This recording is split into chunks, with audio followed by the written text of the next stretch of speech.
How about the Denver Broncos and Bo Nix absolutely slaughtering the Atlanta Falcons today, 38-6 with the final score. I watched the first half of this game, and once it was 21-6, I flipped on another game because I saw everything that I needed to see. Bo Nix has arrived, people. I thought I was watching Drew Brees 2.0 today. The way that he was carving up the Falcons defense, he went 28-33, 307 passing yards, 4 touchdowns, no interceptions. And what's scary is that Bo Nix in his last 4 games has 9 touchdowns to 0 interceptions. It's funny how when the Broncos drafted Bo Nix in the first round, people were saying that it was a reach. You can't draft a quarterback like Bo Nix that high when he only threw checkdowns at Oregon. But Sean Payton saw something special in Bo Nix that made him go, you know what? I want to make sure I can do everything possible to make sure that no other team drafts this kid because he's a perfect fit in my system.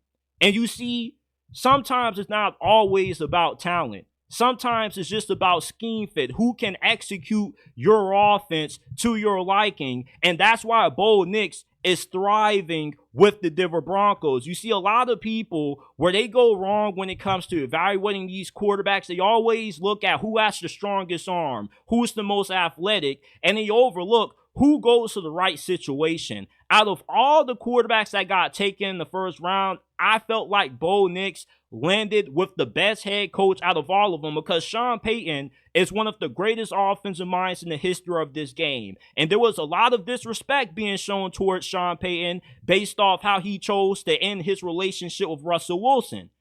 But with how well Bo Nix has played for the last 4 games, it looks like the Broncos are going to be in the playoffs this year. We don't know where they're going to be seeded. They could be a 7th, 6th, or 5th seed. But with this win against Atlanta, it proves that the Broncos are a sure thing to be in the postseason because not only was Bo Nix and his offense clicking, but the Broncos defense was swarming. I mean, they were everywhere in this game. They got 3 sacks on Kirk Cousins and their interception. They held Bijan Robinson to only 35 rushing yards. And Bijan Robinson has had a very good year for the Falcons. But this is the worst performance that Atlanta's offense has had all season. Worse than how they looked week 1 when they lost to the Pittsburgh Steelers. And I felt like this was a very important game for both of these teams because it was going to show what we can expect from both of these ball clubs moving forward because we know that the Falcons are going to win the NFC South. It's the weakest division in the NFL.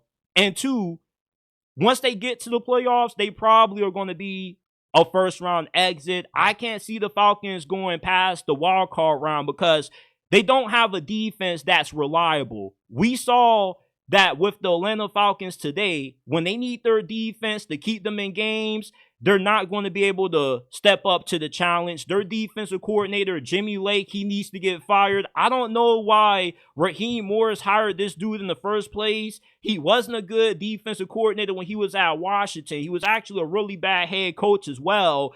And he just doesn't do a really good job at communicating what he needs from his players. And the Jimmy Lake hire just was a really bad decision by Raheem Morris, and it is severely costing the Atlanta Falcons games because, look, you can't expect the Falcons offense to put up 28 points in every game. But your defense, if it's at least average, you could be the second best team in the NFC right now. And the Broncos derailed the Atlanta Falcons hype train because me and a good amount of people we're thinking that the Falcons could somewhat be a dark horse Super Bowl contender. We was thinking that, depending on their matchups, they could end up making it to the conference championship game. But after the day, with your defense just getting carved up, you can't generate a pass rush. You can't stop nobody to save your life when it comes to throwing the football. Everybody just tends to rack it up when it comes to passing yards against you. The Falcons are going to be a one-and-done playoff team, because their defense just can't be trusted to win games and get crucial stops when it matters the most. And once you get into the playoffs, you can't expect to win every game getting into a shootout because the Falcons are one of those teams that the way they're built, they're built to win high-scoring games. But when they get into games where their offense isn't that good and they need their defense to carry the load, they don't win. This is why they only have one win against a team above 500, and that came early in the season against the Philadelphia Eagles. But ever since then, anytime they played against a playoff team, they've come up short. And this game against the Broncos showed what the Falcons are going to be once they get into the playoffs. If they got to play the Packers or the 49ers or even the Los Angeles Rams, they're going to lose because this defense can't be trusted to get big stops in crucial moments. Now, if the Falcons can win every game 38-35, 42-38, then they could make a little bit of a playoff run. They could make some noise in the postseason, but realistically, you can't win every game that way. You got to be able to rely on your defense to bail you out when your offense gets out to a slow start. And the Falcons got blown out so bad that you could turn on this game with 5 minutes to go in the fourth quarter and you will see Michael Penix in that quarterback. Yeah, we actually got a little bit of a glimpse of Michael Penix, and it wasn't really nothing to have an opinion about, but it was just like, okay, like, Michael Penix is finally in. Okay, like, all right. You know, that was one positive to take away from this game if you're a Falcons fan. You finally got your first glimpse of Michael Penix in regular season action, although there's not too much to take away from it. It's just, you know, you saw Michael Penix.